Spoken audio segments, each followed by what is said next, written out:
Assalamualaikum warahmatullahi wabarakatuh. Dalam kesempatan kali ini kita akan mempelajari tentang evolusi ya.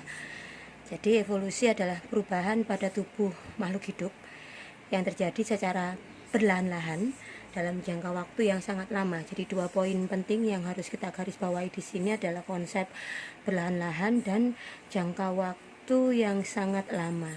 Ini adalah evolusi. Nah, untuk mengetahui evolusi itu kita harus mengamatinya di level populasi, bukan di level individu. Jadi di level populasi. Sehingga kita harus menghitung frekuensi gen dalam satu populasi, baru kita bisa menentukan apakah sebuah populasi tersebut sedang mengalami evolusi ataukah tidak.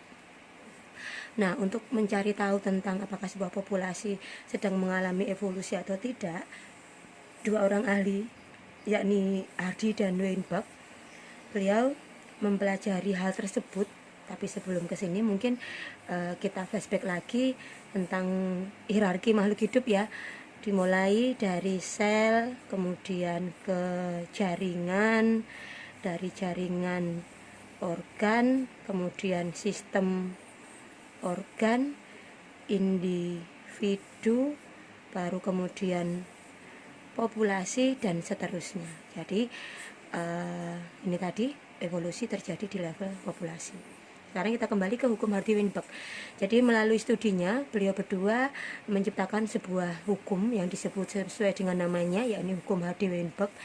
Hukum Hardy-Weinberg ini mengatakan bahwasanya frekuensi alel atau gen dan frekuensi genotip dalam suatu populasi akan tetap atau konstan dari generasi ke generasi. Dari generasi pertama, kedua, jadi F1, F2, F3 dan seterusnya. Itu frekuensi gennya dan frekuensi genotipnya dari populasi tersebut akan sama. Tetapi untuk bisa mencapai kekonstanan atau ketetapan atau sama dari satu generasi ke generasi tersebut, Hardy-Weinberg memberikan 5 syarat ya, memberikan agar bisa tetap atau konstan, maka nih ada 5 syarat. Syarat yang pertama adalah populasi tersebut harus berukuran besar. Syarat kedua, perkawinan yang berlangsung di dalam populasi tersebut adalah terjadi secara acak, enggak pilih-pilih.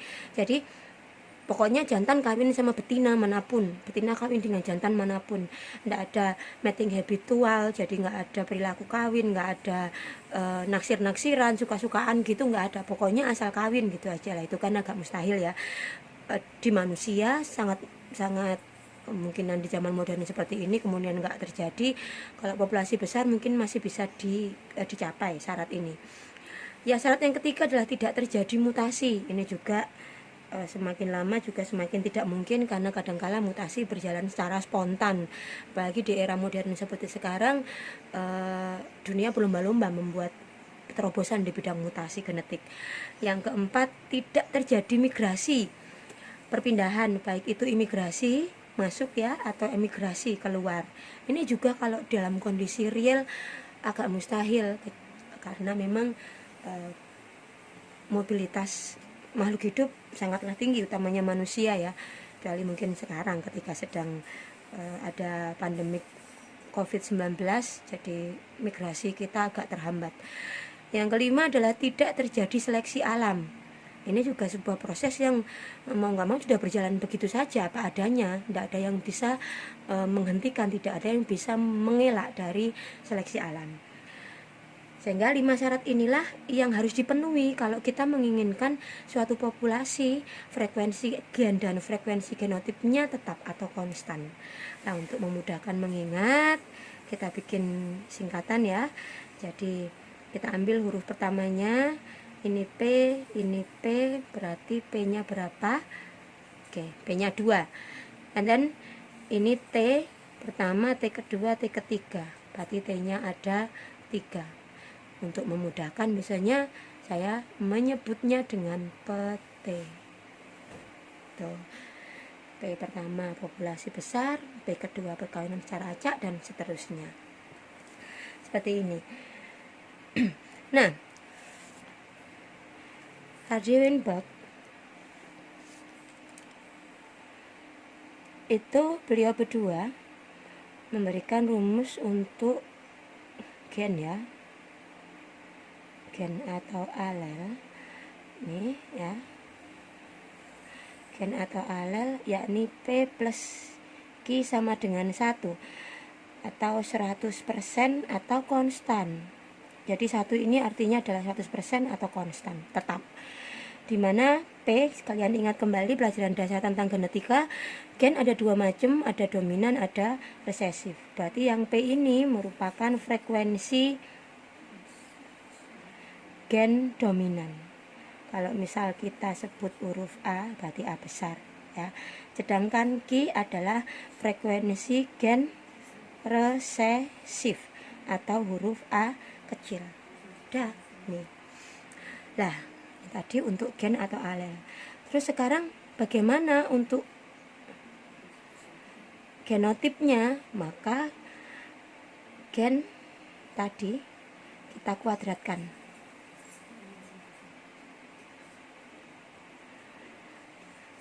Kenapa? Karena memang dalam tubuh makhluk hidup kan gen itu berpasangan ya, diploid ya, sehingga disebut sebagai genotip. Berarti kalau gen saja satu, untuk mendapatkan diploid dua berarti dikuadratkan. Nih ya, sehingga yang awalnya P plus Q sama dengan 1, ini kita kuadratkan. Kita kuadratkan, berarti kan menjadi begini, P plus Q kuadrat sama dengan 1. Kalau kita uraikan, berarti kan P plus Q sama dengan 1. Sudah, berarti ini kan P kuadrat, yang ini PQ, ini PQ, yang ini Q kuadrat sama dengan 1. Karena ini ada 2 PQ, maka kalau kita ringkas, P kuadrat plus 2 PQ plus Q kuadrat sama dengan 1. Nah, ya, jadi ini untuk rumusnya untuk yang kalau kita mencari frekuensi genotip, di mana P kuadrat adalah genotip untuk homozigot. Ingat ya, homozigot ada dua macam, yakni dominan dan apa?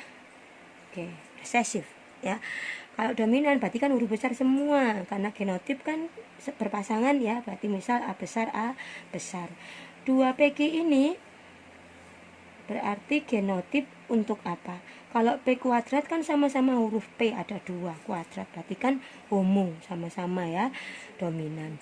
Kalau PQ kan terdiri dari huruf yang berbeda, P dan Q, berarti dia adalah genotip heterozigot. Gitu, jadi nggak usah perlu dihafal, di logika aja. Kalau heterozigot kan berarti A besar A kecil. Sip. And then ini adalah genotip homozigot. Apa ini yang belum satu-satunya? Ya, yakni resesif. Karena kalau P saja tadi gen dominan, kalau Q saja gen resesif. Kalau P kuadrat berarti genotip untuk dominan, homozigot dominan. Kalau Q kuadrat berarti genotip untuk homozigot resesif atau A kecil, A kecil. Jadi seperti ini.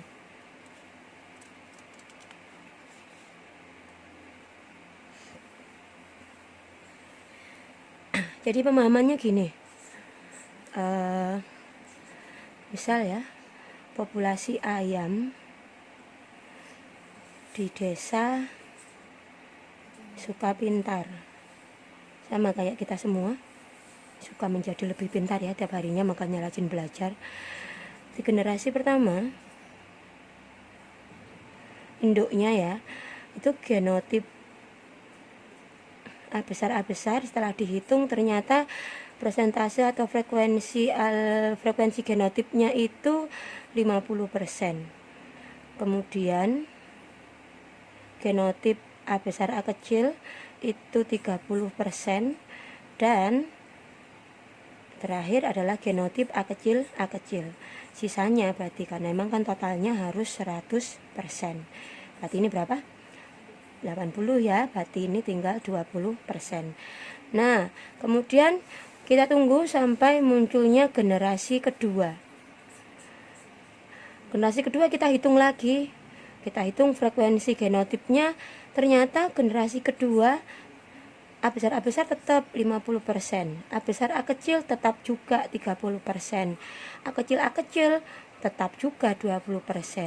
Berarti bisa kita simpulkan bahwasanya pada generasi kedua ayam di Desa Sukapintar ini tidak mengalami perubahan frekuensi genotip. Berarti populasi ayam tersebut tidak mengalami evolusi. Tidak mengalami evolusi. Tetapi semisal ketika kita meneliti generasi ayam yang kedua itu, ternyata genotip A besar itu menjadi 40%, kemudian A besar A kecil ini menjadi 35%, yang A kecil berarti berapa? Ini kan sudah 75 ya, berarti 25% untuk tetap 100%. Ini juga tadi 100%. Berarti kan ketiga-tiganya, entah salah satu atau ketiga-tiganya ya, A besar A kecil ini mengalami perubahan. Ini berubah, asalnya 50 jadi 40. Yang A besar A kecil asalnya 30% jadi 35%. Genotip A kecil yang mulanya 20% menjadi 25%. Berarti ada perubahan frekuensi genotip di populasi ayam di Desa Sukapintar tadi. Berarti bisa disimpulkan bahwasanya populasi sedang mengalami evolusi. Jadi populasi ayam tersebut sedang mengalami evolusi. Ditunjukkan dengan apa? Frekuensi genotip berubah dari induknya. Jadi itu berlangsung terus menerus dari generasi ke generasi. Selama kondisi ideal tadi, 5 syarat tadi ini, petenya tadi itu tidak bisa terpenuhi. Dan pada kenyataannya di kehidupan sehari-hari, kelima syarat ini nyaris tidak bisa dipenuhi. Ya. Karena ayam juga kan bisa saja jalan-jalan ke desa sebelah gitu kan, terus kawin sama desa sebelah, kawin sama ayam desa sebelah, nggak mau balik pulang ke kampung desa, ke kampung Sukapintar ini, hanya kan terjadi emigrasi tuh. Seperti itu dan contoh-contoh yang lain. Nah sekarang kalau kita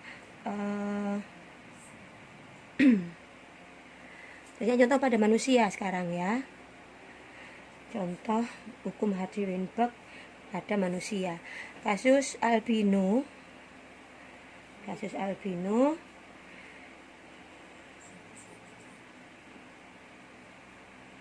Ingat ya, kalau albino kemarin itu kan kalau dia menderita albino, sakit albino, dia kan gennya A kecil. Oke. Kalau normal A besar. Nih. Jadi nah ini kan kalau misalkan A besar berarti normal, A besar A kecil berarti normal resesi, normal karir. Kemudian kalau A kecil berarti dia penderita. Ya sudah, kalau kemudian kita masukkan ya dengan rumus yang ini tadi, berarti kan kalau dominan itu P, dua-duanya P, berarti kan ini P kuadrat. Berarti kalau ini PQ, karena PQ nggak ada di rumus Hardy-Weinberg tadi kan tidak ada PQ, adanya 2 PQ. Berarti ini kita pakai 2 PQ. Dan A kecil apa? Oke, kalau A saja Q, berarti kalau A kecil I-nya 2 kali berarti Q kuadrat. Misal kasus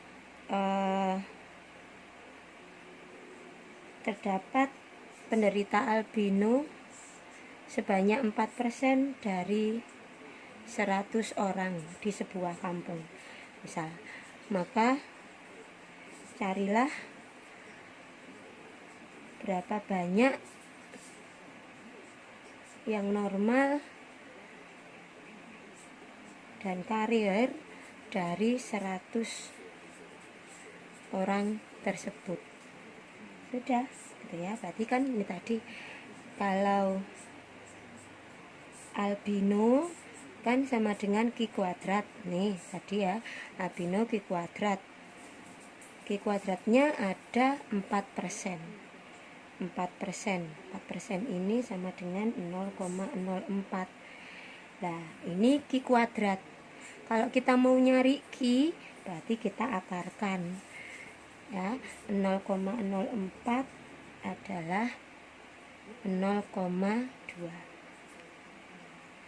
0,2 ya. Berarti kan kalau kita sudah ketemu Q, kita balik ke rumus asal. P plus Q sama dengan 1. P plus 0,2 sama dengan 1. Berarti kalau kita nyari P, berarti kan 1 min Q. Berarti kan 1 min 0,2 jadi 0,8. Jadi ini nilai P nya 0,8, nilai Q nya tadi 0,2. Nah, untuk selanjutnya kita mencari berapa banyak yang normal ya. Kita nyari berapa banyak yang normal. Normal tadi, normal kan A besar ya, berarti kan A besar normal, A besar ini tadi ya, A besar sama dengan P kuadrat ini tadi. Kalau P nya saja 0,8, berarti kan P kuadrat 0,8 kita kuadratkan, berarti 0,64 sama dengan 64%. Kalau kita persenkan, atau 64 orang atau 64 orang ya. Ini berasal dari 64% kali 100 orang. Ketemu 64 orang yang normal ya. Jadi 64 orang yang normal atau A besar. Sekarang kita diminta juga mencari yang karier. Ya, kita nyari yang karier tadi adalah 2PQ ya, atau A besar A kecil atau 2PQ. Ya sudah, kita langsung saja masukkan ya. 2 kali nilai P nya adalah 0,8, nilai Q nya tadi 0,2. Berarti kalau kita kalikan ketemu 0,32 atau 32%. Berarti sama dengan 32 orang. 32 orang karier.